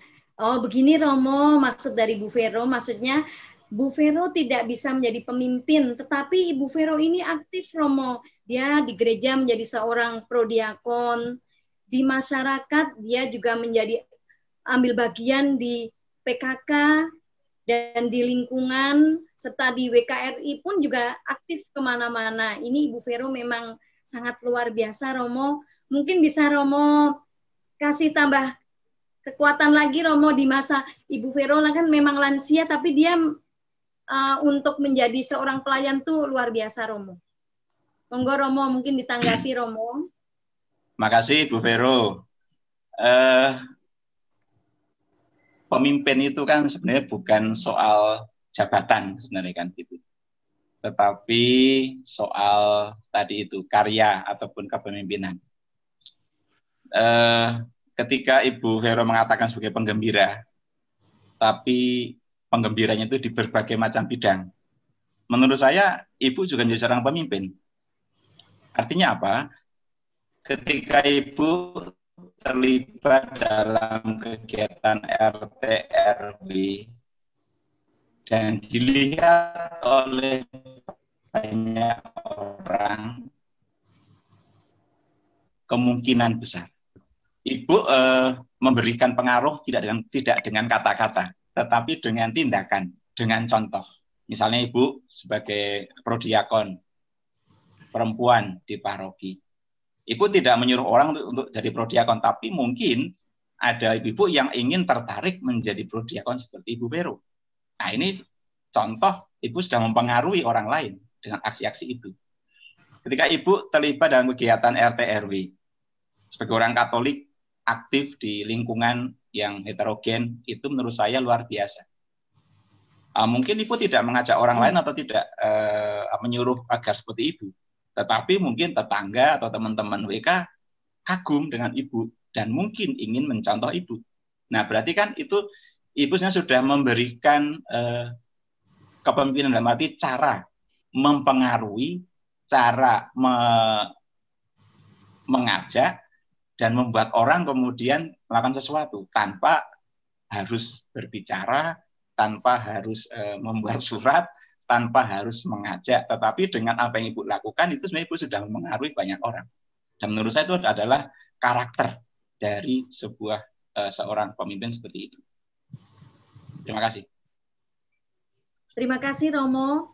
Memang Romo, Ibu Vero ini sangat luar biasa. Saya juga bangga sekali dengan sosok Ibu Vero ini. Saya kalau ketemu juga selalu kagum. Ibu ini sudah sepuh ya, bisa dibilang sepuh Romo, sudah lansia, tetapi dia kemana-mana rajin Romo, ibadat pagi, prodiakon, kegiatan di RT RW, kemana saja tuh beliau tuh selalu mengikuti kegiatan tersebut.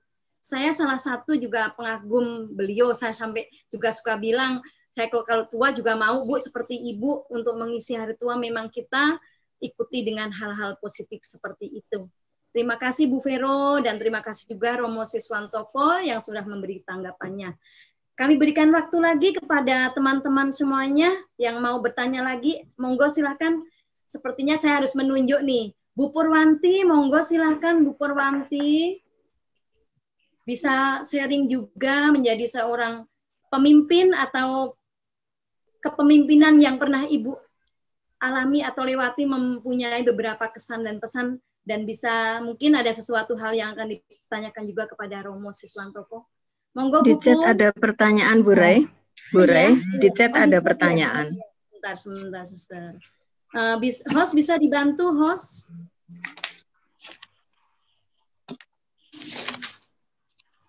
Sebentar, Suster. Ya, Ibu Liliana ada bertanya, Romo. Romo mau tanya untuk yang terakhir, wanita yang menerima nasib karena seolah-olah hidup sendiri mungkin. Jadi bagaimana solusinya ya Romo? Itu dari Ibu Eva.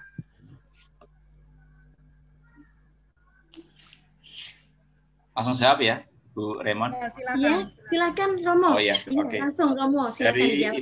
Dari Ibu Eva ya, terkait dengan perempuan yang menerima nasib atau menganggap bahwa hidupnya itu sudah menjadi takdir harus begitu gitu ya. Ya, yang pertama tentu kita menyadari bahwa Tuhan itu menciptakan kita itu dengan berbagai macam modal ya. Apa itu modalnya ya? Kita semua punya akal budi, kita semua punya kebebasan, kita semua punya hati nurani, kita semua punya badan jasmani yang baik dan sehat. Tentu yang Tuhan anugerahkan kepada kita ini tidak untuk kita diamkan, tetapi untuk kita kembangkan. Supaya apa? Supaya kehidupan kita ini memang berguna baik untuk diri kita sendiri maupun untuk orang lain. Bahkan Tuhan selalu mengatakan, barang siapa mengetuk pintu akan dibukakan, barang siapa mencari akan mendapat. Nah itu berarti Tuhan mengajak kita untuk bergerak, mengajak kita untuk melakukan aktivitas, mengajak kita untuk melakukan aksi-aksi tertentu, supaya kehidupan kita berubah, nasib kita berubah, kehidupan kita bisa menjadi lebih baik dan sebagainya. Itu yang pertama, menyadari bahwa Tuhan menciptakan kita itu sangat luar biasa dan kita tidak kita diharapkan untuk mengembangkannya. Yang kedua, mungkin pengalaman berat membuat orang kemudian bersifat fatalistis kayak tadi itu, menerima nasib. Nah, tentu dalam hal ini mungkin juga ketika seorang perempuan sudah hopeless betul, sudah nggak punya harapan, sudah putus asa, sudah tidak punya teman, mungkin dia akan jatuh ke dalam sikap seperti ini, gitu ya. Nah, di sini sebenarnya kita membuka diri, tadi saya katakan, menjadi pemimpin yang mau melayani. Kalau ada anggota WK kita, anggota keluarga kita, yang memang dalam kehidupannya itu kita lihat sendiri ya, dalam arti berjuang sendiri, mungkin karena kehidupan keluarganya tidak begitu ideal. Lah, kita sebagai pemimpin datang untuk menyapa, untuk mengajak berbicara, sokor-sokor bisa memberi solusi. Justru kehadiran kita memang untuk memberikan harapan. Kehadiran kita untuk memberikan semangat, memberikan pencerahan, memberikan wawasan, sehingga orang yang semula itu tertutup pikirannya dan hanya mau menerima nasib gitu saja, lalu kehadiran kita sebagai pemimpin bisa menjadi kekuatan bagi mereka. Mereka kemudian bisa bangkit lagi, kemudian punya tenaga, lebih-lebih tenaga rohani, punya spirit, punya harapan, lalu punya mimpi. Nah, ini yang penting. Ketika kita bisa menghadirkan mimpi dalam diri orang yang sudah tidak punya mimpi, itulah kebahagiaan kita sebagai pemimpin. Mampu membuat anggota kita kembali bisa menikmati hidup. Dan menurut saya ini menjadi tugas atau panggilan kita yang sangat-sangat mulia. Terima kasih.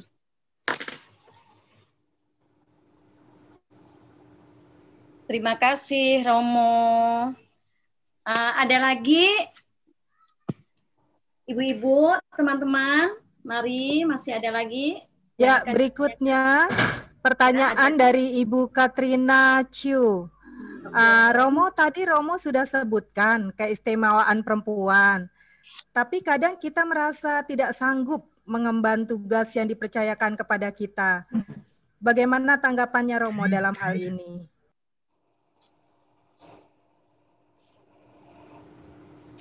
Terima kasih Ibu Katarina ya. Ibu Katarina ya. Ibu Katarina. Ya, betul bahwa memang kalau kita melihat tadi itu kan saya memberikan contoh dalam kitab suci ya, bahwa perempuan itu ternyata punya banyak keistimewaan itu begitu. Dan kemudian kita merasa tidak sanggup begitu. Nah, ya pertama tentu setiap orang punya kemampuan, kelebihan, bahkan kekurangan yang berbeda-beda dengan yang lain kan gitu. Tentu kita tidak perlu harus mencontoh 100% apa yang ada dalam kitab suci itu. Karena itu merupakan hal yang sangat ideal dan itu memang perempuan-perempuan yang luar biasa ya, orang-orang kudus lah begitu. Tapi kita tetap bisa berperan. Tentu kita tidak harus mencontoh 100% sama dengan mereka. Kita sebagai pribadi punya kekhasan, keunikan kita. Kita punya kelebihan apa? Ya mari kita pakai di dalam kehidupan keluarga kita. Kita punya kelebihan apa? Misalnya saya orangnya ceria. Nah, berarti saya bisa menjadi pribadi yang mewartakan kabar gembira. Apa kabar gembira itu tadi? Ya dengan senyum saya. Gitu kan? Atau saya juga bisa menjadi pribadi yang mudah bergaul. Nah, itu adalah modal saya. Ya, saya bisa menjadi pewarta kabar gembira. Datang kepada teman, bisa membuat orang yang semula susah menjadi senang. Saya punya kelebihan apa? Saya punya skill ini. Nah, kita bagikan kepada orang lain. Itu adalah bagian dari bagaimana kita misalnya ingin kita soal mewartakan kabar gembira. Kita bisa bermacam-macam, gitu kan? Kemudian kita bisa menjadi pembela kehidupan. Ini kan sangat luas sekali kan? Kita bisa saat kita berkorban untuk anak, menjaga anak, suami, mencintai tanpa syarat. Ini kan juga saat kita memelihara kehidupan. Saat kita di rumah menyirami tanaman, ini juga saat kita membela kehidupan. Kehidupan kita yang sangat umum. Kehidupan kita ada manusia, ada tumbuhan, ada hewan. Dikala kita menjadi pribadi yang tidak membuang sampah sembarangan, cara kita untuk memelihara kehidupan juga membuat orang lain tidak ketika lewat depan rumah kita tidak harus menutup hidung karena amoniak yang terlalu menyengat hidung. Lingkungan kita bersih, kita senang. Nah, itu juga bagian kita untuk menjadi pembela kehidupan. Kita bisa melakukan ada banyak hal, tidak harus persis tekstual seperti yang tadi dalam kitab suci ya, tapi kita bisa mengelaborasi, kita bisa melakukannya sesuai dengan apa yang kita miliki, yang sesuai dengan apa yang kita lakukan. Yang jelas kita punya misi tadi itu, turut membangun, menegakkan, dan memperluas kerajaan Allah dengan cara kita masing-masing. Ya, saya punya cara, Ibu Katin punya cara, Suster punya cara, dan kita semua punya cara masing-masing karena kita berbeda-beda satu dengan yang lain. Terima kasih. Terima kasih Romo. Terima kasih Romo. Iya. Ada lagi yang mau bertanya, Ibu-ibu? Masih ada? Berikutnya ada chat dari Ibu Livang. Ibu Livang bertanya, apa yang harus dilakukan bila dalam keluarga budaya patriarki masih sangat kuat dan mendominasi, sehingga menghalangi seorang perempuan untuk berkembang dan berkarya? Bagaimana, Romo? Terima kasih, Ibu Lipang. Ini pertanyaannya berat, saya juga nggak bisa jawab bersih. Tapi gini, saya masih meyakini yang namanya dialog, ya. Jadi kalau dalam keluarga kita itu masih sangat kuat dengan budaya patriarki, tentu yang pertama kita jangan menjadi pribadi yang tadi itu menerima nasib. Kita harus melakukan sesuatu. Kalau kita hanya berdiam diri, ya ini tidak akan berubah, kan begitu. Itu satu. Bagaimana kita bergerak, gitu kan? Nah, kita membangun dialog, berkomunikasi. Apalagi kalau di rumah itu kan tentu orang terdekat ya. Mungkin saat kita mulai berbicara soal peran-peran perempuan yang sama dengan laki-laki itu ya saat santai, saat minum kopi, saat di mobil, saat lihat apa, saat nonton apa, itu bisa menjadi pintu kita untuk berdialog dengan entah suami, entah anak, entah kakek, yang memang masih sangat patriarkal begitu. Tapi bahwa entah suara kita didengar atau tidak, kemudian ucapan kita itu kemudian mempengaruhi atau tidak, kita nggak usah pikir itu.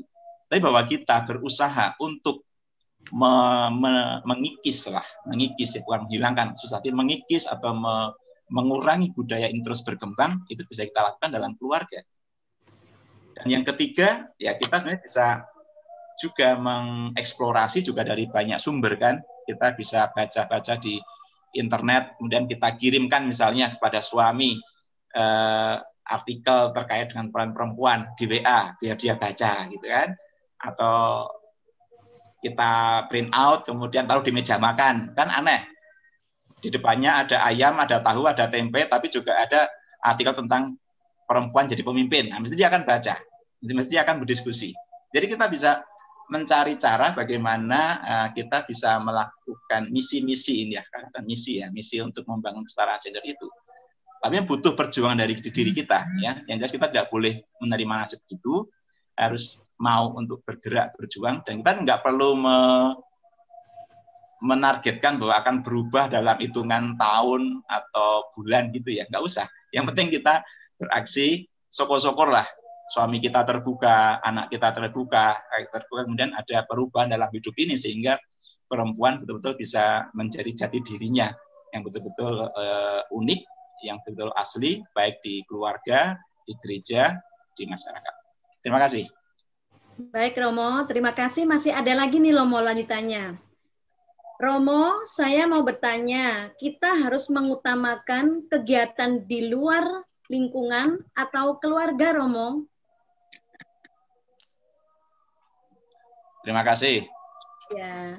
Tadi saya pada bagian soal double burden, pada saat bagian peran ganda tadi saya sudah mengatakan bahwa harusnya seimbang.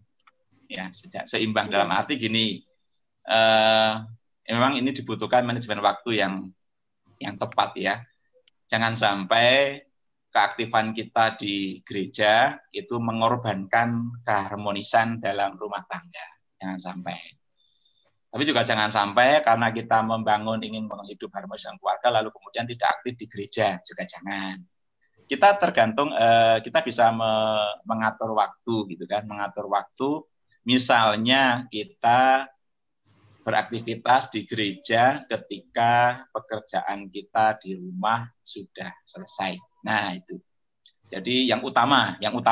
Tentu di rumah ada pekerjaan utama dan pekerjaan nggak utama kan. Nah, yang utama itu yang kita selesaikan dahulu. Entah apapun lah, entah masak, entah mencuci, entah ngepel, entah apa. Kita rampungkan dahulu. Nggak mungkin kan ngepel sepanjang hari gitu kan. Nah, kita bisa di situ, kemudian nanti kita beraktivitas di luar, kan begitu. Memang harusnya berimbang. Jangan sampai kegiatan yang satu kemudian mengorbankan yang lain. Gitu. Kita aktif sebagai pribadi, sebagai perempuan. Itu kita memang perlu, betul saya akui bahwa perempuan memang peran gandanya luar biasa. Dan ini memang butuh keterampilan untuk mengatur waktu sebaik mungkin. Tapi ketika kita bisa mengatur waktu dan bisa membuat skala prioritas, menurut saya menjadi penting. Kan tidak semua aktivitas kita lakukan bersama kan. Tentu ketika waktu kita terbatas, ya kita harus membuat skala prioritas. Mana yang paling penting? Apakah saya harus keluar rumah atau tidak? Sejauh saya bisa selesaikan dari rumah, urusan di luar rumah, entah dengan telepon, entah dengan WA, ya sudah, saya akan bekerja lewat rumah. Tapi selama saya memang harus datang, harus bertemu dengan orang itu, karena kalau nggak bertemu nggak akan selesai, ya saya harus tadi itu mempertimbangkan soal waktu. Ya, zaman sekarang menurut saya lebih mudah, kita bisa melakukan banyak hal tanpa harus membuang banyak waktu, karena kita punya alat komunikasi yang sudah sangat canggih, dan itu bisa terhubung dengan semua orang, dan itu akan membantu kita untuk lebih efektif, efisien di dalam bekerja, baik di rumah maupun di luar rumah. Terima kasih. Baik, Romo. Masih ada lagi, Romo, pertanyaan lagi dari Ibu Eva lagi. Romo, kadang yang kita mau tidak berjalan sesuai keinginan kita. Jadi kadang kita itu yang menjadikan down. Dan untuk jadi diri sendiri akan butuh kekuatan baru. Gimana tuh, Romo? Kadang keinginan kita itu tidak dapat terpenuhi, berjalan begitu ya? Sesuai keinginan. Sesuai Jadi keinginan. Tidak sesuai keinginan. Ya. Dan menjadikan down, jadi down gitu, Romo. Ya, itu memang salah satu efek negatif dari hidup sosial kita. Karena kita kan tidak hidup sendiri ya. Kita akan selalu berhubungan dengan orang lain. Dan tentu orang lain itu juga kadang-kala tidak sepaham juga dengan kita kan gitu. Begini, yang pertama, kita lihat dulu keinginan kita kayak apa. Kalau memang keinginan kita itu baik, penting, dan berguna untuk banyak orang, harus diperjuangkan. Itu satu. Artinya apa yang kita usahakan ini betul-betul akan berguna untuk banyak orang. Yang kedua, bagaimana kita memperjuangkannya kan begitu. Bagaimana kita memperjuangkan agar keinginan kita itu bisa tercapai, supaya kita juga tidak down. Yang kedua adalah tentu langkahnya adalah berkomunikasi. Berkomunikasi dengan pihak-pihak yang mungkin selama ini menjadi halangan atau rintangan yang menghambat keinginan kita untuk dapat tercapai itu.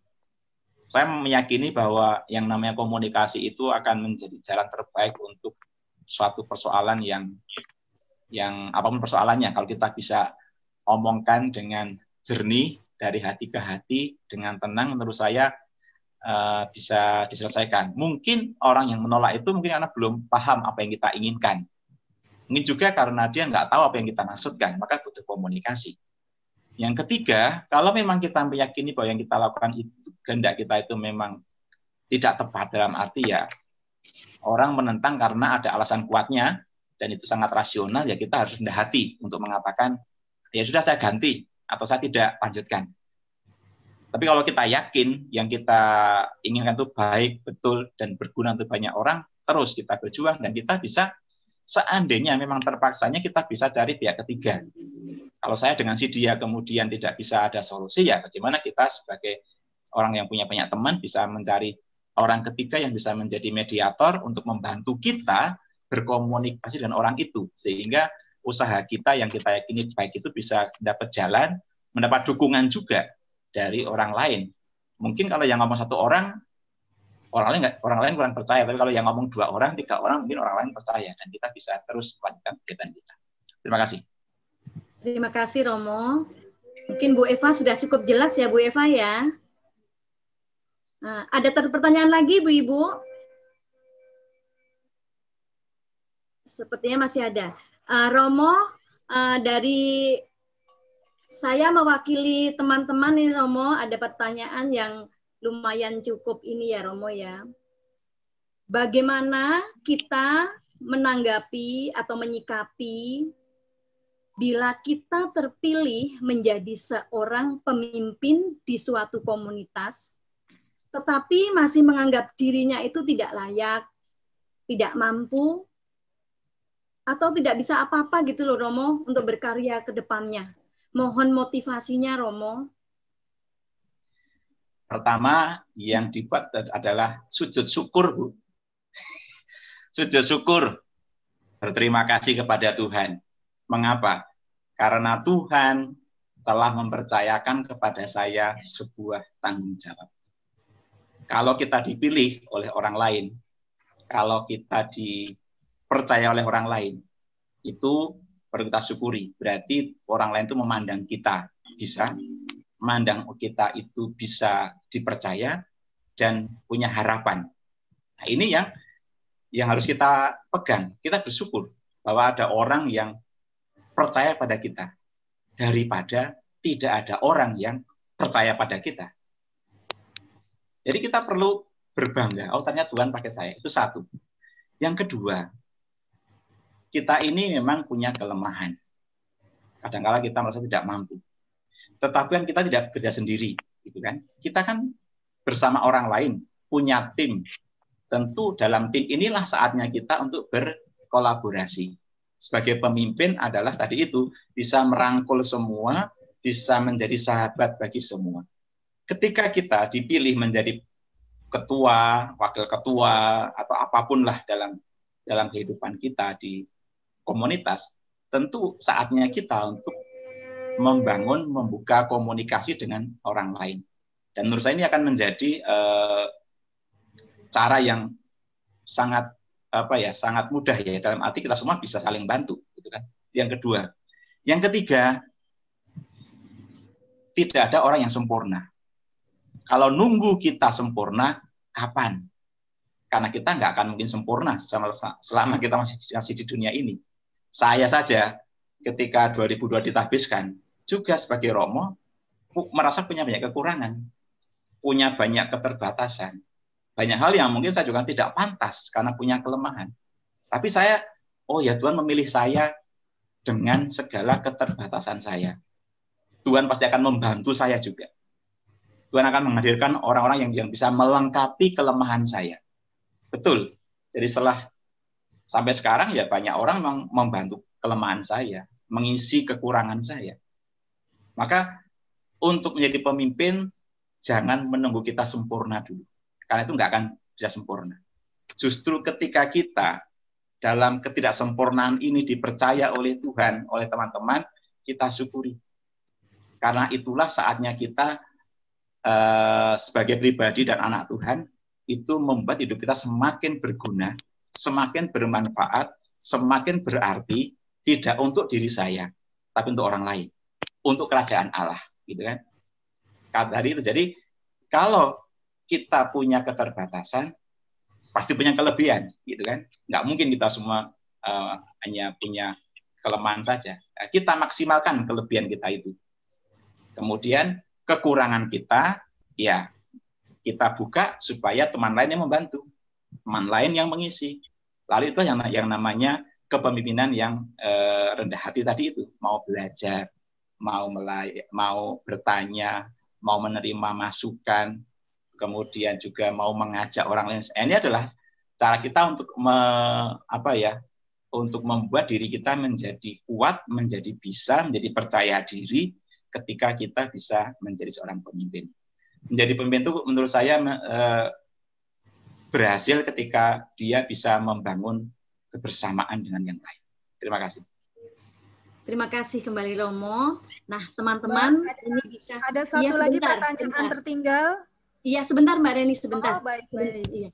Nah, terima kasih Romo, ini bisa mewakili teman-teman kita semuanya bahwa ada beberapa yang bertanya tentang kepemimpinan ini bisa menjawab dan mudah-mudahan menjadi motivasi mereka. Romo, masih ada pertanyaan lagi dari Bu Resya. Bagaimana pendapat Romo tentang wanita milenial yang kadang wanita merasa superwoman sehingga suami merasa tidak berguna menjadi kepala rumah tangga? Bagaimana Romo? Monggo, silahkan Romo. Ini masalahnya saya nggak punya istri masalahnya, jadi saya susah menjawab. Saya baru mau bilang, Romo pasti bilang, saya kan nggak ngerasain jadi suami. Romo ya. Ini Bu Resya ini nanyanya aneh-aneh ini. Saya coba jawab.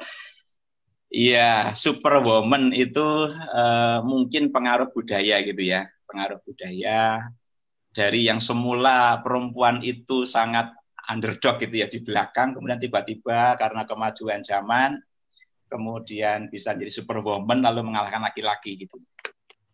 Nah, ketika orang merasa bahwa dirinya superwoman, dirinya bisa berkarier, dirinya bisa melakukan banyak hal, dirinya gajinya lebih gede daripada suaminya, ataupun pokoknya semuanya lebih daripada suaminya, menurut saya justru itulah yang harus kita cermati. Kita belajar dari yang namanya padi. Padi itu semakin berisi, semakin menundukkan ke bawah.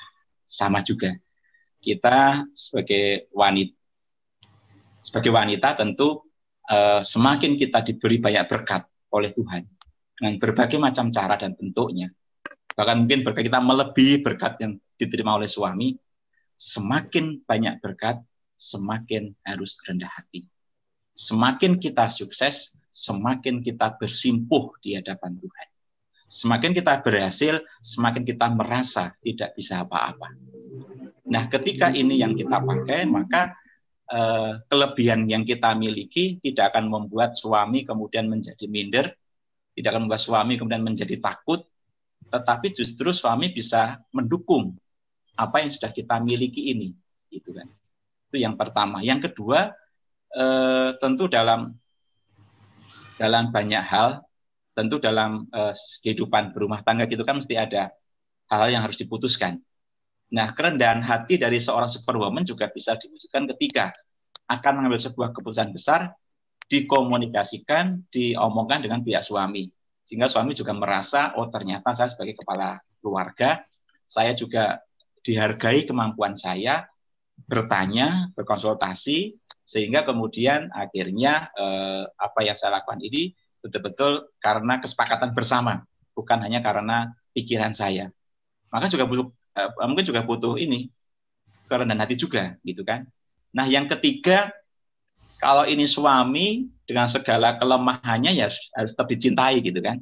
Tentu suami punya mungkin setelah sekian lama berkeluarga, kita bisa menemukan bahwa dalam dirinya ada banyak keterbatasan, ya justru inilah kesempatan kita untuk mewujudkan cinta yang tanpa batas, cinta yang total, cinta yang sejati kepada suami.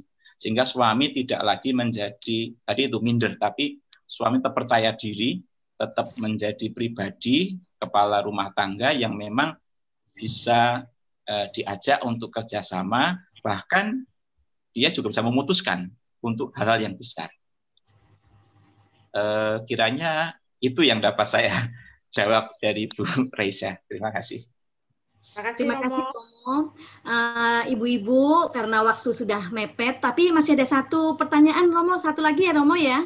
Nanti berikutnya sudah kita tutup pertanyaan, tapi satu lagi masih ada. Dari Bu Jeti Romo mau bertanya, bagaimana kalau terjadi perselisihan antar anggota, apa yang harus dilakukan sebagai pemimpin, seorang pemimpin? Sebagai seorang pemimpin dia harus bagaimana gitu. Terima kasih Bu Geti, Pak Jeti tadi. Bu Jeti. Yang pertama, kalau ada perselisihan, pemimpin harus berlaku adil. Itu satu. Menurut saya menjadi penting. Artinya harus berdiri di tengah-tengah. Tidak bisa memihak ke kiri atau ke kanan. Harus objektif ketika ada perselisihan di antara 2, 3, atau 4 orang di dalamnya. Itu satu. Yang kedua, pemimpin harus punya menjadi pribadi yang solutif. Ini kata film pendek, siapa? Harus jadi pribadi yang solutif, gitu ya. Jadi kita Bu Tejo, menjadi pribadi yang solutif. Jadi kita juga harus bisa memberikan alternatif, gitu kan? Alternatif yang bisa dipakai untuk memecahkan persoalan. Tentu kita yakin bahwa apa yang kita usulkan itu tidak akan bisa memuaskan semua pihak. Tetapi ketika yang kita omongkan adalah rasional, masuk akal, berdasarkan aturan yang ada, dan kita pegang itu, maka siapapun yang tidak setuju pasti akan setuju. Karena apa? Kita punya dasar yang kuat. Tetapi kalau kita memutuskan hanya karena kita memihak si A, memihak si B, itu pasti akan berantakan. Maka dibutuhkan pemimpin yang bisa punya wawasan luas, yang bisa memberikan usulan-usulan yang konkret, yang nyata, yang memang betul-betul bisa dipakai untuk menyelesaikan persoalan itu. Kemudian yang ketiga kalau itu memang sudah secara formal gagal, ya kita perlu pendekatan informal. Kita ajak ngomong pihak-pihak itu dari hati ke hati. Misalnya hari ini ibu pemimpin pergi ke si A. Mungkin dengan ngomong empat mata si A ini bisa lebih terbuka, lebih enak dalam menyampaikan persoalan. Kemudian kita bisa dengar langsung apa yang mungkin masih mengganjal. Besok pergi ke si B. Nah, mungkin ibu si B juga akan hal yang sama, tetap gini. Nah, dari situ kemudian kita bisa merenung, oh ternyata ini inti persoalannya, toh kan begitu. Nah, ketika kita sudah bisa menemukan inti persoalan, baru kemudian yuk kita bertemu lagi, kita cari solusi yang terbaik, yang baik dari yang terbaik, gitu kan. Mana yang memang betul-betul ini akan berguna untuk komunitas, untuk organisasi, untuk kebersamaan ya. Meskipun memang akan mendapat banyak kritikan, akan mendapat banyak masukan, kita terima. Tapi kita juga punya pemikiran yang sudah kita siapkan juga, sehingga kita nggak terpengaruh ke sana sini. Dan kalau kita sudah siapkan itu, rasanya kita akan bisa lah untuk menyelesaikan persoalan itu. Memang perlu ditempuh banyak cara. Mungkin cara tadi cara informal tadi menjadi lebih efektif juga. Terima kasih. Terima kasih Romo. Ibu-ibu ternyata semakin siang semakin panas ya. Akhirnya juga banyak juga pertanyaan yang diberikan kepada Romo. Tapi berhubung waktunya sudah mepet, kita sudahi untuk seksi tanya jawab pada siang hari ini. Dan tentunya kembali kami mengucapkan banyak terima kasih kepada Romo Siswantoko yang pada siang hari ini telah memberikan materi seminar tentang kepemimpinan perempuan dalam keluarga, gereja, dan masyarakat.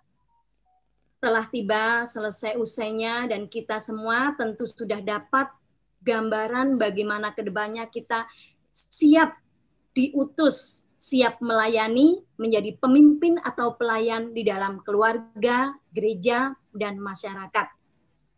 Kami yakin kepada ibu-ibu WK yang nantinya akan menjadi kandidat pemilihan, akan siap setelah mendapatkan motivasi dari Romo Siswantoko. Kembali saya kembalikan acara kepada host Ibu Reni. Silakan Bu Reni. Bu Reni.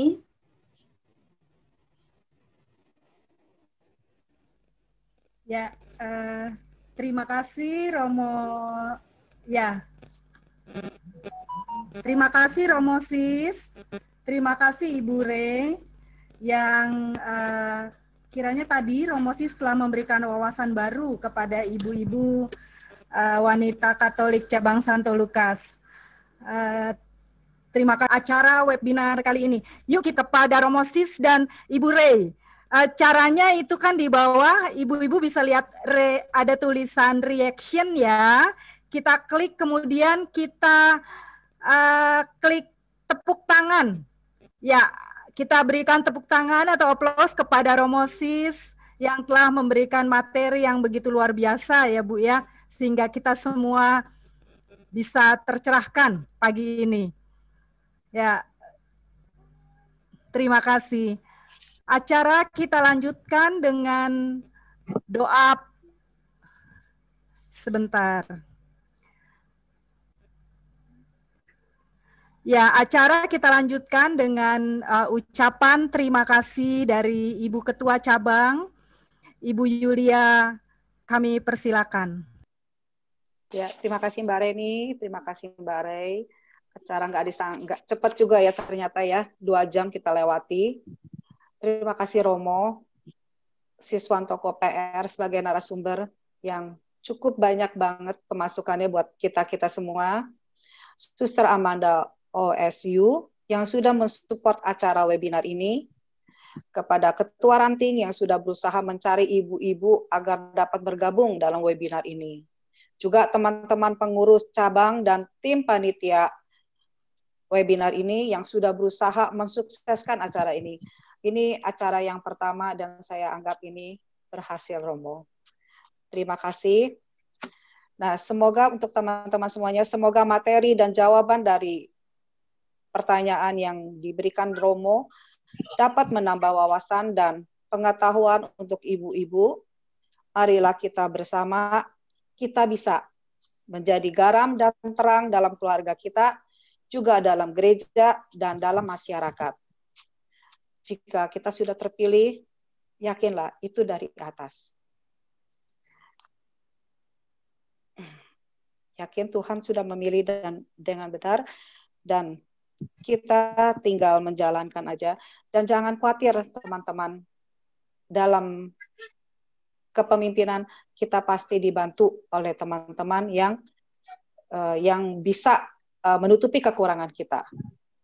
Ya, jujur seperti ini, saya sangat gaptek dalam hal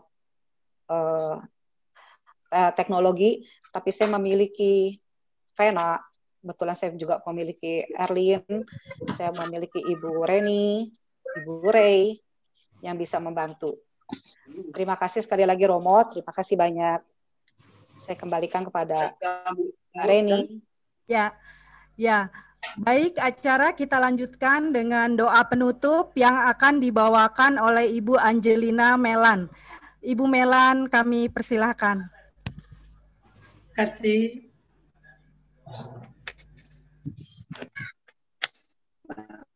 Mari kita buat tanda kemenangan Kristus dalam nama Bapa dan Putra dan Roh Kudus. Amin. Puji dan syukur kami panjatkan atas penyertaan-Mu sepanjang hari ini, terutama di acara webinar ini, terlaksana dengan baik dan lancar. Semoga pembekalan yang kami terima ini banyak bermanfaat dan makin banyak kaum perempuan Katolik lebih tergerak hatinya dalam pelayanan di dalam keluarga, gereja, dan masyarakat untuk menjadi perpanjangan tangan-Mu. Bapak, limpahkanlah kesehatan untuk Romo Siswantoko, Suster Amanda, semua panitia webinar, dan seluruh peserta webinar yang hadir di tempat ini. Jauhkanlah kami semua dari sakit penyakit, terutama di masa pandemi COVID-19 ini. Tuhan Yesus, terima kasih. Bunda Maria, terima kasih. Santo Lukas, doakanlah kami. Santa Ana, doakanlah kami. Santo dan Santa, pelindung kami. Doakanlah kami. Mari kita siapkan hati kita untuk menerima berkat Tuhan. Romo, mohon berkat-Nya. Tuhan sertamu. Dan sertamu juga. Berkat Allah yang Maha Baik itu melimpah untuk kehidupan kita, kehidupan pribadi, kehidupan keluarga, dan kehidupan organisasi kita. Demi nama Bapa dan Putra dan Roh Kudus. Amin. Amin. Terima kasih Romo. Terima kasih Ibu-ibu semuanya. Terima kasih. Nah, kita sampai di penghujung acara. Terima kasih Romo Siswantoko. Terima kasih Suster Amanda, ibu-ibu ketua ranting, ibu-ibu pengurus cabang, dan semua peserta webinar hari ini. Mohon maaf bila dalam penyelenggaraannya ada yang kurang atau salah kata. Semoga acara ini dapat menambah wawasan dan pengetahuan ibu-ibu semua. Sampai jumpa ibu-ibu di seminar berikutnya. Ya, sebelumnya jangan tinggalkan, kita akan foto bersama dulu. Ya, minta tolong Ibu Erlin untuk galeri view dan diabadikan. Ibu Erlin. Ya, siap-siap ya, semua buka kamera ya. Saya coba halaman 1 dulu ya. Ibu Livang belum buka kamera? Halo, Bu Livang. Ya, saya foto ya. 1, 2, 3.